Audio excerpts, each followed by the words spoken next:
Bharat Ratna doctor Bhimrao Ambedkar ಅವರಿಗೆ ಕೋಟಿ ಕೋಟಿ ನಮನ. ಇವರ ಜೀವನವನ್ನು ಆಧರಿಸಿ ಈ ಧಾರಾವಾಹಿಯನ್ನು ನಿರ್ಮಿಸಲಾಗಿದೆ. ರಾಷ್ಟ್ರಕ್ಕೆ, ರಾಷ್ಟ್ರದ ಜನರಿಗೆ ಅಂಬೇಡ್ಕರರ ಕೊಡುಗೆ ಅಪಾರ. ಹಲವಾರು ಅಧಿಕೃತ ಪುಸ್ತಕಗಳನ್ನು ಆಧರಿಸಿ ಈ ಕಥೆಯನ್ನು ತಮ್ಮ ಮುಂದೆ ಇಡಲಾಗಿದೆ. ಈ ಧಾರಾವಾಹಿಯನ್ನು ವಾಹಿನಿಯು ನಿಷ್ಠೆಯಿಂದ ನಿರ್ಮಿಸಿದ್ದು, ಬಾಬಾ ಸಾಹೇಬರ ಜೀವನ ಮತ್ತು ಸವಿಸಿದ ಹಾದಿ ಪ್ರತಿಯೊಬ್ಬರಿಗೂ ಸ್ಫೂರ್ತಿ ನೀಡುತ್ತದೆ ಎಂಬುದನ್ನು ವಾಹಿನಿಯು ಬಲವಾಗಿ ನಂಬಿದೆ. ನಿಜವಾಗ್ಲೂ 50 ಜನರ ಹೆಸರು ಹೇಳ್ಬೋದಾ ನನಗೆ? ಅವ್ರ ಮಕ್ಕಳನ್ನ ಫ್ಯಾಕ್ಟರಿ ಕಳ್ಸೋಂತವ್ರನ್ನ? ಹಾ, ಬೇಕಾದ್ರೆ ಹೋಗಿ ಕಾಗದ ಪೆನ್ನು ತನ್ನಿ, ಹೆಸರು ಹೇಳ್ತೀವಿ. ಈಗ್ಲೇ ತರ್ತೀನಿ. ಸರಿ. ಎಂತೆಂತರೆಲ್ಲ ಇದಾರಲ್ಲಪ್ಪ, ಸ್ವಲ್ಪ ಆ ಕಡೆ ಹೊಲಿ.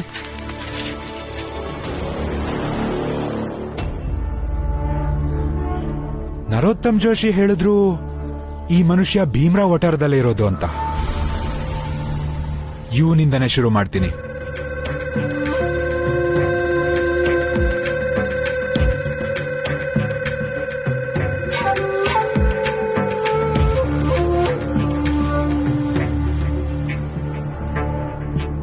ಅಣ್ಣ, ನಿಮ್ಗೆ ಭೀಮರಾವ್ ಗೊತ್ತಾ?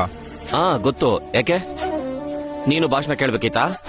ಇಲ್ಲ, ನನ್ಗೆ ಆ ವ್ಯಕ್ತಿ ಹೇಗೆ ಅಂತ ಗೊತ್ತಾಗ್ಬೇಕಾಗಿತ್ತಷ್ಟೇ. ವ್ಯಕ್ತಿ ಹೇಗೆ ಅಂದ್ರೆ ಏನ್ ಮಾತಾಡ್ತಿದ್ಯಾ? ಅಂದ್ರೆ ನೀವ್ ಯಾರಿಗೂ ಹೇಳಲ್ಲ ಅಂತಂದ್ರೆ ನಿಮ್ಗೊಂದ್ ವಿಷಯ ಹೇಳ್ತೀನಿ. ನಾನು ಯಾಕೆ ಬೇರೆಯವ್ರಿಗೆ ಹೇಳಿ? ಹೇಳು ಹೇಳು. ಆ ಕಡೆ ಬನ್ನಿ. ಅದು ಭೀಮರಾವ್ ಹೆಂಡತಿ ರಮಾಬಾಯಿ ಇದ್ದಾಳಲ್ಲ, ಅವಳು ನನ್ನ ಉಪಹಾರ ಗೃಹದಲ್ಲಿ ಕೆಲಸ ಮಾಡ್ತಾಳೆ. ನನ್ ಕಂಡ್ರೆ ತುಂಬಾ ಇಷ್ಟ ಅವಳಿಗೆ, ಮತ್ತೆ ನನ್ಗೂ ಅವಳು ಕಂಡ್ರೆ ತುಂಬಾ ಇಷ್ಟ. ಅಯ್ಯೋ, ಏನ್ರಿ ಮಾತಾಡ್ತಿದ್ದೀರಾ ನೀವು? ಆ ರಮಾಬಾಯಿ ಭೀಮುನ್ ಬಿಟ್ಟು ಇನ್ಯಾರ ಮುಂದೇನೋ ತಲೆ ಎತ್ ಕೂಡ ಮಾತಾಡಲ್ಲ, ಗೊತ್ತಾ? ಅವಳು ನನ್ನ ಹತ್ರ ಕೆಲಸ ಮಾಡ್ತಾ ಇರೋದು. ಆಗಾಗ ದುಡ್ಡು ಕಾಸು ಕೂಡ ಕೊಡ್ತಾ ಇರ್ತೀನಿ, ಹೀಗೆ ಸಹಾಯ ಮಾಡ್ತಿರ್ತೀನಿ. ನೀವ್ ಹೇಳಿ, ಅವಳ ಗಂಡ ಹೇಗೆ ಅಂತ? ಒಂದೇ ಮಾತಲ್ಲಿ ಹೇಳೋದಾದ್ರೆ ಹೆದರು ಪುಕ್ಲ. ನಿಮ್ಗೇನ್ ಮಾಡ್ಬೇಕು ಅನ್ಸುತ್ತೋ ಅದನ್ ಮಾಡಿ. ಅಷ್ಟೇ ಬೇಕಿತ್ತು ನನ್ಗೆ. ದಯವಿಟ್ಟು ನೀವು ಈ ವಿಷಯನ ಯಾರಿಗೂ ಹೇಳ್ಬೇಡಿ. ಇಲ್ಲಪ್ಪ, ನಾನ್ ಯಾಕೆ ಹೇಳಿ? ಹೇಳು.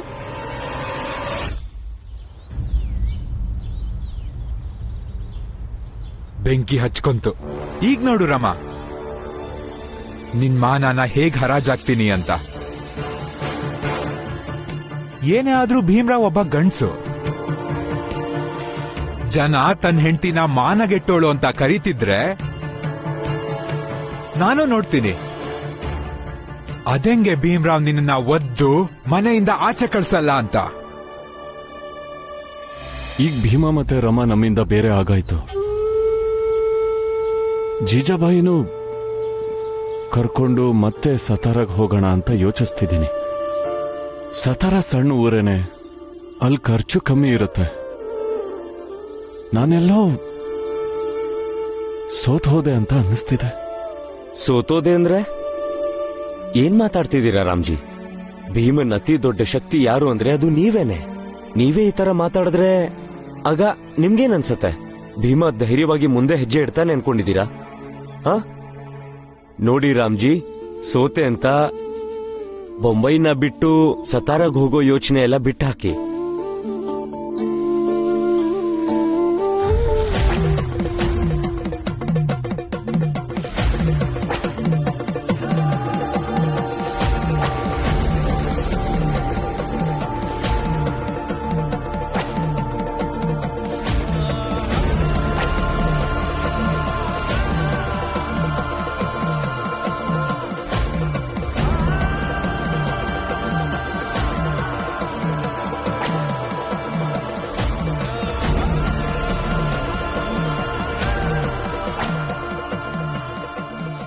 ರಾಮ್ಜಿ, ಹಸುವು ಮನುಷ್ಯನ ಕೈಯಲ್ಲಿ ಏನೇನೆಲ್ಲ ಮಾಡ್ಸತ್ತೆ ಅಲ್ವಾ? ನೋಡಿ ಹೇಗೆ ತನ್ನ ಮೈಗೆ ಬಾಸುಂಡೆ ಬರೋ ಹಾಗೆ ಹುಡ್ಕೋತಾ ಇದ್ದಾನೆ. ಆದ್ರೆ ದುಡ್ಡನ್ನ ಸಂಪಾದಿಸ್ತಿದ್ದಾನಲ್ಲ.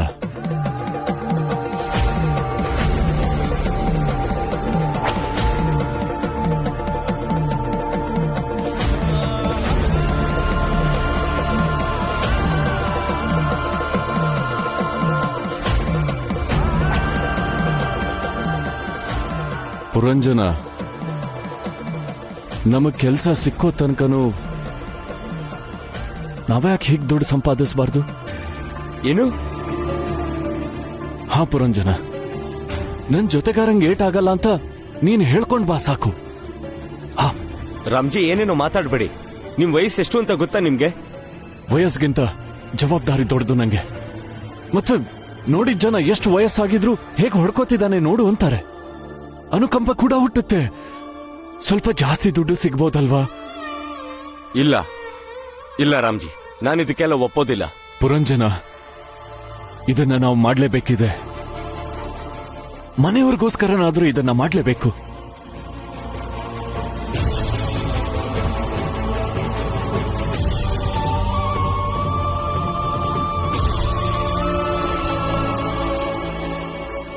ಬನ್ರಪ್ಪ ಬನ್ನಿ, ಬನ್ರಪ್ಪ ಬನ್ನಿ, ಆಟ ನೋಡ್ ಬನ್ನಿ. ಇವನು ನನ್ನ ಗೆಳೆಯ. ಅವನು ಎಷ್ಟೇ ಚೌಟಿಯಲ್ಲಿ ಹೊಡ್ಕೊಂಡ್ರು ಅವನ್ಗೇನು ಆಗೋದಿಲ್ಲ. ಬನ್ರಪ್ಪ ಬನ್ನಿ, ಬನ್ರಪ್ಪ ಬನ್ನಿ, ಆಟ ನೋಡ್ ಬನ್ನಿ.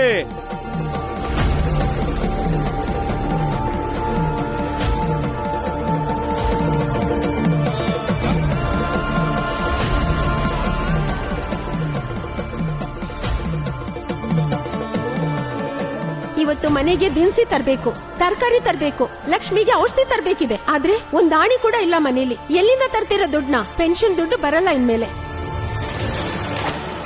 ಕೊನೆಗೂ ಸಾಬೀತ್ ಮಾಡಿದ್ರಿ, ಆ ಭೀಮನ್ ಒಬ್ಬನ್ ಜೀವನಕ್ಕೋಸ್ಕರ ನೀವು ಯಾರ್ ಜೀವನನ ಬೇಕಾದ್ರೂ ಬಲಿ ಕೊಡ್ತೀರಾ. ನಿಮ್ ಸ್ನೇಹಿತ ಬರ್ಲಿಲ್ವಾ? ಅದೇ ಪುರಂಜನ, ಅವ್ರಿಗೂ ಅಡಿಗೆ ಬೇಯಿಸಿ ಹಾಕ್ತೀನಿ. ಆಮೇಲೆ ಮನೇಲಿ ಒಂದ್ ಕಾಳ ಅಕ್ಕಿನೂ ಇರಲ್ಲ. ಅವಾಗ ಏನ್ ತಿಂತೀರಾ? ಮನೆಯವ್ರಿಗೆ ಏನ್ ಹಾಕ್ತೀರಾ ಹೊಟ್ಟೆಗೆ? ಅದ್ರ ಬಗ್ಗೆ ಯೋಚಿಸಿ. ದಿನಸಿ ಖಾಲಿ ಆದ್ಮೇಲೆ ಅಡ್ಗೆ ಮಾಡೋದೇನ್ ಹೇಳಿ? ನಾವೆಲ್ಲರೂ ಹಸುವಿಂದ ಸಾಯ್ಬೇಕಾಗತ್ತೆ. ಮಗನ್ ಪ್ರೀತಿಲಿ ಮುಳುಗ್ ಹೋಗಿದ್ದೀರಾ ನೀವು. ಅಪ್ಪ ಮಗ ನೀವಿಬ್ರು ಒದ್ದಾಡೋದಲ್ದೆ ಮನೇಲಿರೋ ಎಲ್ರನ್ನೂ ಸಾಯಿಸ್ತಾ ಇದ್ದೀರಾ. ಹೀಗೆ ನಾ ಚಹಾ ಮಾಡೋದು? ಮತ್ತೇನ್ ಮಾಡ್ಬೇಕು? ಮನೆ ಖರ್ಚನ್ನ ನೋಡ್ಕೊಂಡು ಖರ್ಚು ಮಾಡ್ಬೇಕಿದೆ. ನಿನ್ನೆ ಉಳಿದಿದ್ದ ಹಾಲಲ್ಲಿ ಚಹಾ ಮಾಡಿರೋದು, ಹಾಲ್ ಬಂದಿಲ್ಲ ಇವತ್ತು.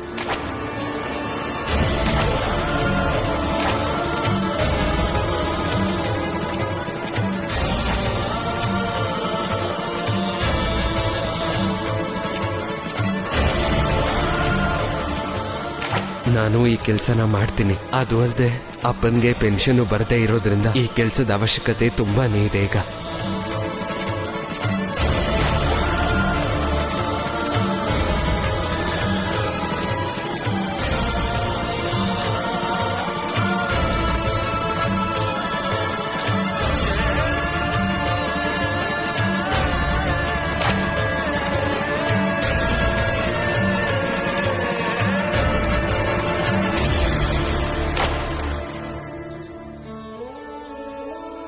ಇವತ್ತು ಮನೆಗೆ ದಿನಸಿ ತರಬೇಕು, ತರಕಾರಿ ತರಬೇಕು, ಲಕ್ಷ್ಮಿಗೆ ಔಷಧಿ ತರಬೇಕಿದೆ. ಆದ್ರೆ ಒಂದ್ ಆಣಿ ಕೂಡ ಇಲ್ಲ ಮನೇಲಿ. ಎಲ್ಲಿಂದ ತರ್ತಿರೋ ದುಡ್ಡನ್ನ? ಪೆನ್ಷನ್ ದುಡ್ಡು ಬರಲ್ಲ ಇನ್ಮೇಲೆ.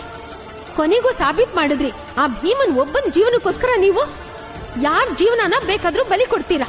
ನಿಮ್ ಸ್ನೇಹಿತ ಬರ್ಲಿಲ್ವಾ? ಅದೇ ಪುರಂಜನ, ಅವ್ರಿಗೂ ಅಡಿಗೆ ಬೇಯಿಸಿ ಹಾಕ್ತೀನಿ.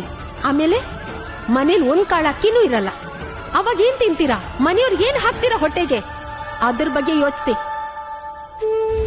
ಇವನು ನನ್ನ ಗೆಳೆಯ. ಅವನು ಚಾವಟಿಯಲ್ಲಿ ಎಷ್ಟೇ ಹೊಡ್ಕೊಂಡ್ರು ಕೂಡ ಅವನ್ಗೆ ನೋವೇ ಆಗೋದಿಲ್ಲ. ಬನ್ರಪ್ಪ ಬನ್ನಿ, ಆಟ ನೋಡ್ ಬನ್ನಿ.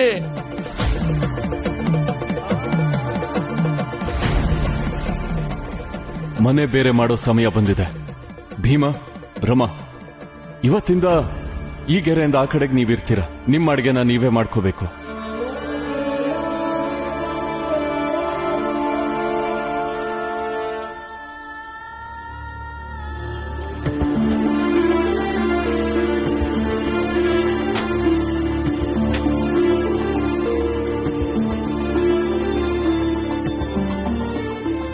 ಅಮ್ಮ, ನನ್ ಕೆಲ್ಸ ಆಯ್ತು, ನಾನ್ ಹೊರಡ್ಲಾ? ಸರಿ ಇರು. ಇದನ್ ತಗೋ, ಈ ದುಡ್ಡು ತಗೋ. ಯಾವುದಕ್ಕಾದ್ರೂ ಆಗತ್ತೆ. ಪಾತ್ರೆ ಇಲ್ಲ ಅಂತಿದ್ಯಲ್ಲ, ತಗೊಂಡು ಹೋಗು ಮನೆಗೆ. ಬೇಡ ಅಮ್ಮ, ಬೇಡ. ಅಯ್ಯೋ, ನಿಂಗಿದ್ರ ಅವಶ್ಯಕತೆ ಇದೆ. ಮುಂಗಡ ಅಂತ ಇಸ್ಕೋ, ಕೆಲ್ಸ ಮಾಡಿ ತೀರ್ಸು. ತಗೋ, ಇಲ್ಲಿಟ್ಟಿದ್ದೀನಿ.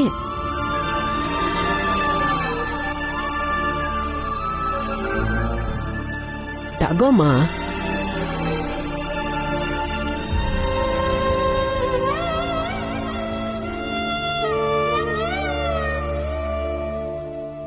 ಧನ್ಯವಾದ ಅಮ್ಮ. ನಿನ್ ಕೆಲ್ಸ ನೀನ್ ನೋಡ್ಕೊಳಪ್ಪ. ನನ್ನಿಂದ ಯಾಕೆ ಬಿದ್ದಿದೀಯಾ? ಅರ್ಧ ಗಂಟೆಯಿಂದ ತಲೆ ತಿಂತಿದೀಯಾ? ನೋಡಿ, ನಾನ್ ನಿಮ್ ಹತ್ರ ಕೇಳ್ಬೇಕಿರೋದು ಇಷ್ಟೇ. ನಿಮ್ಗಂತ ಅನಿವಾರ್ಯತೆ ಏನಿದೆ? ನಿಮ್ಮ 13 ವರ್ಷದ ಮಗುನ ಸ್ಕೂಲಿಗೆ ಕಳಿಸ್ದೆ ಕೆಲ್ಸಕ್ಕೆ ಕಳಿಸೋಂಥದ್ದು. ನೋಡು, ಅವನು ನನ್ನ ಮಗ. ನಾನ್ ಎಲ್ಲಿಗ್ ಬೇಕಾದ್ರೂ ಕಳಿಸ್ತೀನಿ, ಏನ್ ಬೇಕಾದ್ರೂ ಮಾಡ್ತೀನಿ. ಹೌದು ಅಣ್ಣ, ನೀವ್ ಹೇಳೋದ್ ಸರಿ. ಆದ್ರೆ ಈ ಸಮಾಜದಲ್ಲಿ ಬದುಕೋನ್ಗೆ ಈ ಸಮಾಜದ ಜವಾಬ್ದಾರಿನೂ ಇರುತ್ತೆ ತಾನೆ? ಹೇ, ನಿನ್ಗೆ ಹುಚ್ಚಿಗೆ ಚಿಡ್ದಿದೇನೋ? ಎಲ್ಲಾದ್ರೂ ಹೋಗಿ ನಾಟಿ ಔಷಧಿ ತಗೋ. ಹೋಗಿದ್ರು.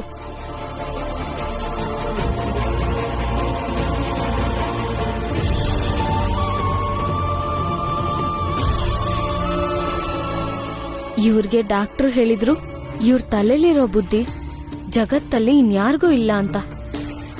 ಅದಕ್ಕೆ ಬೇರೆಯವ್ರಿಗೆ ಇವ್ರು ಹೇಳೋದ್ ಅರ್ಥ ಆಗಲ್ಲ. ನೀವು ದಯವಿಟ್ಟು ಇಲ್ಲಿಂದ ಹೊರಡಿ ಹೊರಡಿ. ನೀನ್ ಯಾರ್ ತಾಯಿ? ನನ್ ಹೆಂಡತಿ. ಹಾ ಸರಿ ಬಿಡು, ಒಂದ್ ಕೆಲ್ಸ ಮಾಡು. ನಿಮಗ್ ಮಕ್ಕಳಾದ್ಮೇಲೆ ಬೇಕಾದ್ರೂ ವಯಸ್ಸಾಗೋ ತನಕ ಮನೇಲೆ ಇಟ್ಕೊಂಡಿರಿ, ಕೆಲ್ಸಕ್ಕೆ ಕಳಿಸ್ಬೇಡಿ. ಆದ್ರೆ ನನ್ನನ್ನು ಹೋಗಕ್ ಬಿಡೋಣ?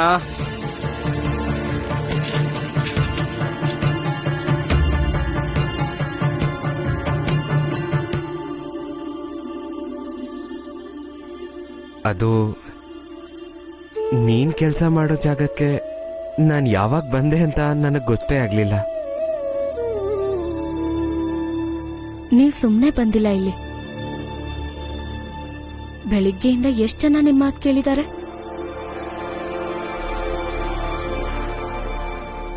ಎಲ್ರಿಗೂ ಹೇಳ್ತಾ ಇದೀನಿ, ಅರ್ಥ ಮಾಡ್ಕೋಬಹುದು. ಅರ್ಥ ಮಾಡ್ಕೊಳಲ್ಲ. ಪ್ರಯತ್ನ ಮಾಡಿದ್ರೆ ಎಲ್ಲ ಸಾಧ್ಯನೇ ರಮ್ಮ. ಇರು ಬಂದೆ. ಅಣ್ಣ, 1 ನಿಮಿಷ. ನಿಮ್ಗೆ ಎಷ್ಟ್ ಜನ ಮಕ್ಕಳು? 5 ಜನ ಮಕ್ಕಳು. ಸ್ಕೂಲಿಗೆ ಹೋಗ್ತಾರಾ? ಅಂದ್ರೆ ಓದಕ್ ಹೋಗ್ತಿದಾರಾ? ಕೆಲ್ಸಕ್ಕೆ ಹೋಗ್ತಾರಪ್ಪ. ನನ್ಯಾಕೆ ಇದನ್ನೆಲ್ಲ ಕೇಳ್ತಿದ್ಯಾ? ಭೀಮಾ, ಒಳ್ಳೆ ಕೆಲಸ ಮಾಡ್ತಿದ್ಯಾ. ದೇವ್ರ ದಯೆಯಿಂದ ನೀನು ಯಶಸ್ವಿ ಆಗು.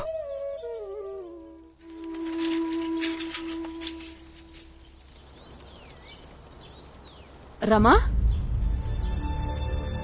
ಅಯ್ಯೋ, ಇಷ್ಟೊಂದ್ ಸಾಮಾನು ತರೋಕೆ ಅಷ್ಟು ದುಡ್ಡು ಎಲ್ಲಿಂದ ಬಂತು? ಭೀಮ್ರಾವ್ ಹೆಂಡತಿ ರಮಾಬಾಯಿ ಇದ್ದಾಳಲ್ಲ, ಅವಳು ನನ್ನ ಉಪಹಾರ ಗೃಹದಲ್ಲಿ ಕೆಲಸ ಮಾಡ್ತಾಳೆ. ನನ್ ಕಂಡ್ರೆ ತುಂಬಾ ಇಷ್ಟ ಅವಳಿಗೆ. ಆಗಾಗ ದುಡ್ಡು ಕಾಸು ಕೂಡ ಕೊಡ್ತಾ ಇರ್ತೀನಿ. ಅತ್ತೆ, ನಾನ್ ಕೆಲ್ಸಕ್ ಹೋಗ್ತೀನಲ್ಲ, ಅವರು ಮುಂಗಡ ಹಣ ಕೊಟ್ರು. ಇಲ್ಲ, ನೀನ್ ಆಸೆ ಪಟ್ಟೆ ಅಂತ ಅವರು ದುಡ್ಡು ಕೊಟ್ರ ಹೆಂಗೆ? ನಂಜುಂಡಣ್ಣ,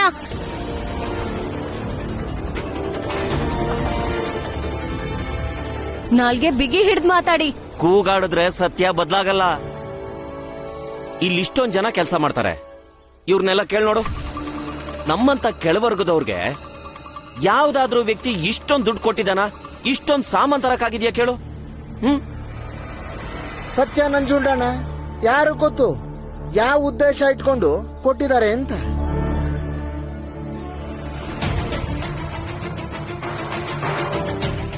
ಹೀಗೆ ವಿಷಯ ಗೊತ್ತಿಲ್ಲದೆ ಹೆಣ್ಮಕ್ಳನ್ನ ಅವಮಾನ ಮಾಡೋದು ತಪ್ಪು. ಎಷ್ಟು ಸುಲಭ ಅಲ್ವಾ? ಏನು ಸಿಗ್ಲಿಲ್ಲ ಅಂದ್ರೆ ಹೆಣ್ಣಿನ ಚರಿತ್ರೆ ಸರಿ ಇಲ್ಲ ಅಂತ ಗೂಬೆ ಕೂರ್ಸೋದು. ನನಗ್ ನಂಬೋಕೆ ಆಗ್ತಿಲ್ಲ, ಮನೆ ಭಾಗ ಆದ್ಮೇಲೆ ರಮ ಇಷ್ಟೊಂದ್ ಕೆಳಮಟ್ಟಕ್ಕೆ ಇಳಿತಾಳೆ ಅಂತ. ಜೀಜಾಬಾಯಿ, ರಾಮ ನಮ್ಮನೆ ಸೊಸೆ, ನೀನಾದ್ರೂ ಸುಮ್ನೆ ಇರು. ಮೀರಾತೆ, ರಮಾನ ನಡೆ ನೋಡಿ ಇವ್ರಿಗೆಲ್ಲ ಹೆಂಗ್ ಅನುಮಾನ ಬಂದಿದ್ಯೋ ಹಂಗೆ ನಮ್ಗೂ ಅನುಮಾನ ಬರೋದು ಸಹಜ ಅಲ್ವಾ?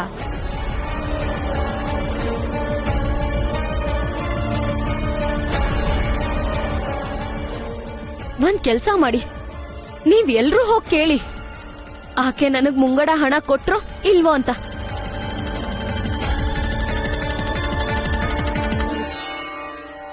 ಬರ್ಲಿ, ನೋಡೋಣ. ಅಲ್ಲೂ ನಾನು ಯಾವ ತರ ಆಟ ಆಡ್ತೀನಿ ಅಂದ್ರೆ ಈ ಜನರೆಲ್ಲ ನಂಬಿಡ್ಬೇಕು. ನಾನು ಅವ್ರಿಗೆ ಏನ್ ಹೇಳ್ತೀನೋ ಅದನ್ನೇ. ಹಾ, ನಡಿ ಕೇಳ್ಕೊಂಡ್ ಬರೋಣ. ಅನುಮಾನ ಬಂದ್ ಕೂಡ್ಲೆ ಬಗೆಹರಿಸ್ಕೊಂಡ್ ಬಿಡ್ಬೇಕು. ಸರಿ ಅಣ್ಣ, ನಡೀರಿ ನಡೀರಿ. ಅದ್ರ ಅವಶ್ಯಕತೆ ಇಲ್ಲ.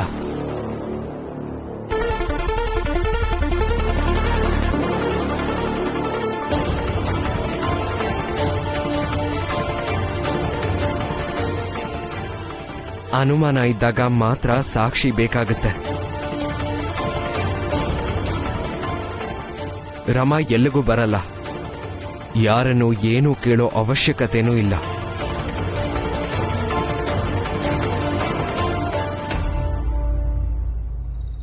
ಹೌದಾ? ಗಂಡ ಹೆಂಡತಿ ಇಬ್ರು ಶಾಮೀಲು. ಗಂಡನ ಒಪ್ಪಿಗೆ ಮೇಲೆ ಇದೆಲ್ಲ ನಡೀತಿದೆ ಅಂದ್ಮೇಲೆ ಇನ್ಯಾರ್ ಕೇಳ್ಬೇಕು, ಯಾಕೆ ಕೇಳ್ಬೇಕು? ನಂಜುಂಡಣ್ಣ, ಜಾಸ್ತಿ ಮಾತಾಡ್ತಿದ್ದೀರಾ. ಹೌದ್, ನಾನ್ ಸ್ವಲ್ಪ ಜಾಸ್ತಿನೇ ಮಾತಾಡೋದು. ಸರಿ ನಡೀರಿ, ಹೋಗ್ ಕೇಳೋಣ. ರಮಾ, ಇವ್ರು ನಿನ್ಗೆ ಅವಮಾನ ಮಾಡಕ್ ನೋಡ್ತಾ ಇದ್ದಾರೆ. ಅವ್ರ ಉದ್ದೇಶನೇ ಸರಿ ಇಲ್ದೇ ಇರೋವಾಗ ಹೇಳೋದ್ ಕೇಳೋದ್ರಿಂದ ಏನು ಉಪಯೋಗ ಆಗುತ್ತೆ? ಅವ್ರಿಗಿಷ್ಟ ಬಂದಿದ್ದಂತ ತಿಳ್ಕೊಳ್ಳಿ. ನೀನ್ ಒಳಗ್ ನಡಿ.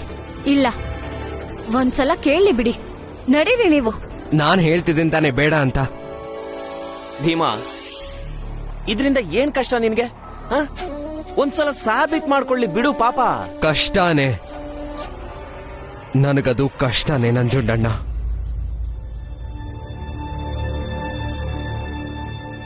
ಯಾಕಂದ್ರೆ ನನ್ನ ಮುಂದೆ ರಮಾ ಸಾಬೀತ್ ಮಾಡಕ್ ಹೋದ್ರೆ ಅದ್ರ ಅರ್ಥ ನಾನ್ ಇವಳ ಮೇಲೆ ಅನುಮಾನ ಪಡ್ತಾ ಇದ್ದೀನಿ ಅಂತ ಆಗುತ್ತೆ.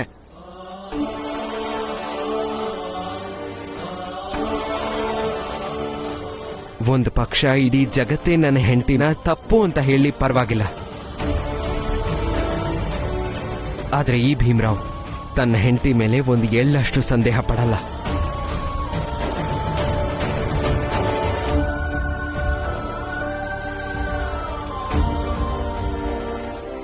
ನೀನ್ ಆ ಪಾತ್ರೆಗಳನ್ನ ತಗೊಂಡು ಒಳಗ್ ನಡಿರಮ್ಮ.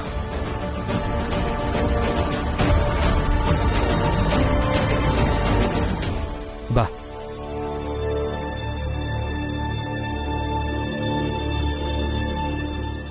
ಓ, ಎಂಥ ದೊಡ್ಡ ಆದರ್ಶ. ಭೀಮರಾವ್, ಸ್ವಲ್ಪ ಕಾಯಿ, ಈಗಿನ್ನೂ ಆಟ ಶುರು ಆಗಿದೆ.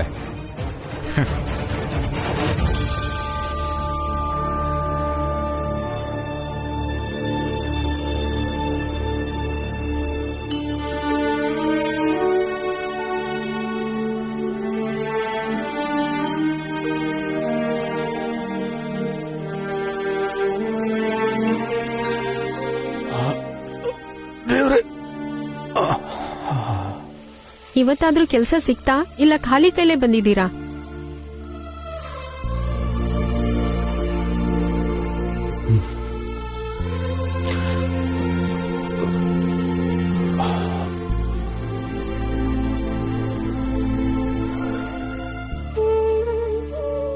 ಇದು ಇವತ್ತಿನ ಸಂಪಾದನೆ.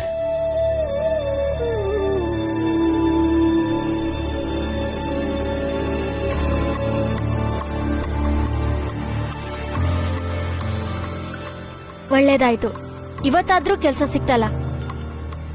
ಇವ್ರು ಇವತ್ತು ಅಲ್ಲಿ ಇಲ್ಲಿ ಅಲ್ಕೊಂಡು ಖಾಲಿ ಕೈಯಲ್ಲಿ ವಾಪಸ್ ಬಂದಿದ್ದಾರೆ.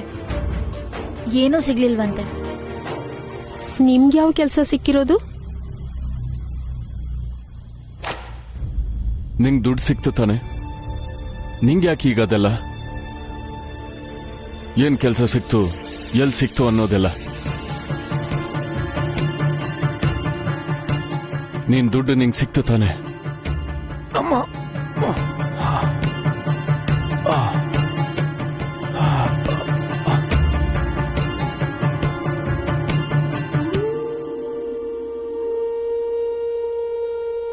ಅಪ್ಪ ನಮ್ಮಿಂದ ಏನೇನೋ ಮುಚ್ಚಿಡ್ತಾ ಇದ್ದಾರೆ ಅನ್ನಿಸ್ತಾ ಇದೆ.